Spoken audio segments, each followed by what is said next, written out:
काल्की 2898 AD. Friends, ये प्रभास और अमिताभ बच्चन की न्यू मूवी सिनेमा हॉल्स में रिलीज हुई है। एक फिक्शन एक्शन मूवी है जिसमें इनके साथ दीपिका पादुकोण भी है और कमल हसन ने भी विलन का रोल प्ले किया, पर इनका रोल छोटा है, सिर्फ एंड में ही आता है।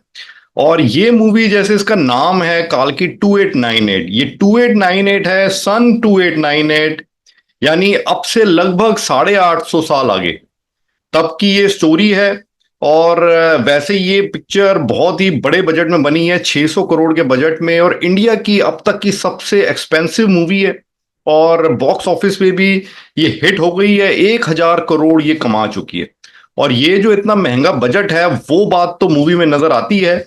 और थोड़ा सा मैं आपको इसके प्लॉट के बारे में बताऊं तो ये स्टोरी है कुरुक्षेत्र वॉर के 6000 साल आगे की। कुरुक्षेत्र वॉर जिसमें भगवान कृष्ण ने अश्वत्थामा को श्राप दिया था कि वो कलयुग में ही रहेंगे और इसी धरती पर रहेंगे, और उनको ये सब देखना पड़ेगा कलयुग में। और इस स्टोरी में, इस मूवी में अश्वत्थामा एक तरह से, जो वो टर्मिनेटर मूवी आपने अगर देखी हो आर्नोल्ड की, तो वो एक बच्चे को बचाने का मिशन होता है, तो उसी टाइप का ये इनका मिशन है कि एक काल्की नाम की अनबॉर्न बच्चा है जिसको कि दीपिका पादुकोण कैरी कर रही है, तो उसको बचाना है इन्होंने।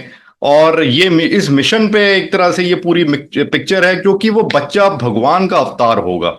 अब फ्रेंड्स, ये मूवी अच्छी है कि नहीं, तो मैं आपको सही बताऊं, जब मैं मूवी देखने गया तो पहली बात तो ये बहुत लंबी पिक्चर है, 3 घंटे की पिक्चर है। तो फर्स्ट हाफ, पहला 1.5 घंटा इंटरवल तक तो इतना ज्यादा बोरिंग मेरे को लगा, मेरे को नींद आ जा रही थी और मेरे लिए बैठना मुश्किल हो रहा था। मेरा मन कर रहा था मैं चले जाता हूं उठ के, कि ये तो मैं बहुत ही बोरिंग पिक्चर में आ गया। पर फिर मैंने किसी तरह अपने आप को रोका कि चलिए इंटरवल के बाद भी अगर मैं 10-15 मिनट पेशेंस से देखूंगा तब भी ऐसी ही चली तो फिर मैं चले जाऊंगा। पर अच्छा हुआ मैं रुका रहा, क्योंकि इंटरवल के बाद पिक्चर में जान आती है, पेस आती है और सॉलिड एक्शन देखने को मिलता है, बिल्कुल हॉलीवुड लेवल का। पर जो भी एक्शन है वो सारा वीएफएक्स बेस्ड है, कोई रियल स्टंट्स या रियल एक्शन वाला नहीं है, सब स्पेशल इफेक्ट्स का एक्शन है। बट एक्शन में दम है। और इंडिया में इस तरीके का एक्शन जो भी इसमें दिखाया है वैसा पहली बार हमें देखने को मिलेगा। हॉलीवुड लेवल का एक्शन है। अब जो सेकंड हाफ है वो तो फुल ऑफ एक्शन है, पर मैं ये भी नहीं कह सकता कि जो फर्स्ट हाफ की बोरियत थी वो सेकंड हाफ पूरा करती होगी। वो फर्स्ट हाफ बहुत लंबा हो जाता है और बिल्कुल दिमाग पे आपको सुलाई देता है, तो वो पूरी तरह पूरा तो नहीं कर पाता। बट फिर भी जो आप अगर एक्शन के लिए इसको देखना चाहे तो फिर वहां पर ये पूरी आपको खुराक देता है, और बहुत ही सॉलिड जबरदस्त किस्म का इसका जो सेकंड हाफ का एक्शन है वो है। स्टोरी में मेरे को इसकी एवरेज ही लगी, कोई इतनी कोई खास नहीं लगी, फिक्शन स्टोरी है।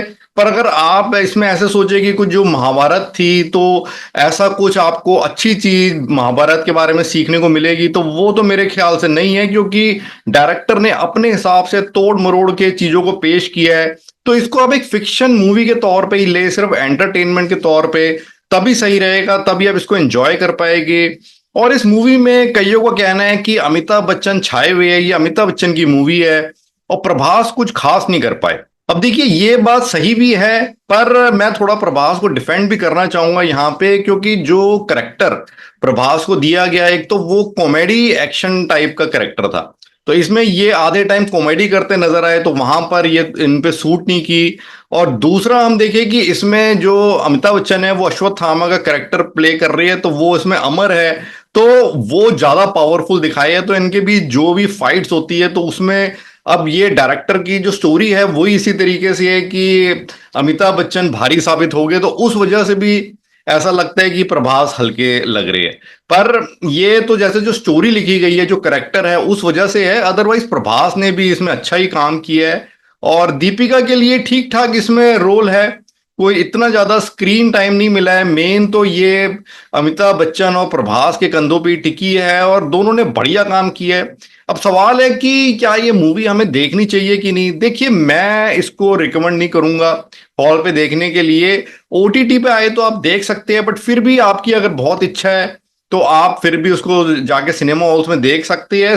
पर फर्स्ट हाफ में आपको काफी पेशेंस दिखानी पड़ेगी, या शायद आपका इंटरेस्ट बन जाए इसकी स्टोरी में। मेरे को तो इसकी जो भी फर्स्ट हाफ की प्रेजेंटेशन है वो बहुत बोरिंग लगी। और साथ में इसका जो एंडिंग है वो इनकम्प्लीट है। जहां पर स्टोरी खत्म होती है वहीं से आगे कंटिन्यू होगी, पार्ट 2 भी आएगा, तो ये भी एक बात देखने वाली है। बाकी मैं इस मूवी को रेटिंग्स दूंगा 3 आउट ऑफ 5। सो आपकी मर्जी है, अगर आप चाहे तो इसको देख सकते हैं। मेरे अकॉर्डिंग ये इतनी खास पिक्चर नहीं है कि स्पेशली हॉल पे जाके देखा जाए। मेरे को मूवी देखते हुए वो रणबीर कपूर की ब्रह्मास्त्र पिक्चर याद आ रही थी। हालांकि इसका एक्शन उससे बिल्कुल अलग है, पर जिस कैटेगरी की मूवी है तो उस कैटेगरी में रख सकते हैं। तो अगर आपको ब्रह्मास्त्र टाइप की जैसे मूवी थी वो पसंद आई थी, तो फिर शायद आपको ये भी पसंद आए। तो ये आपके ऊपर, अगर आप देखना चाहें तो इसको सिनेमा हॉल्स में देख सकते हैं। काल की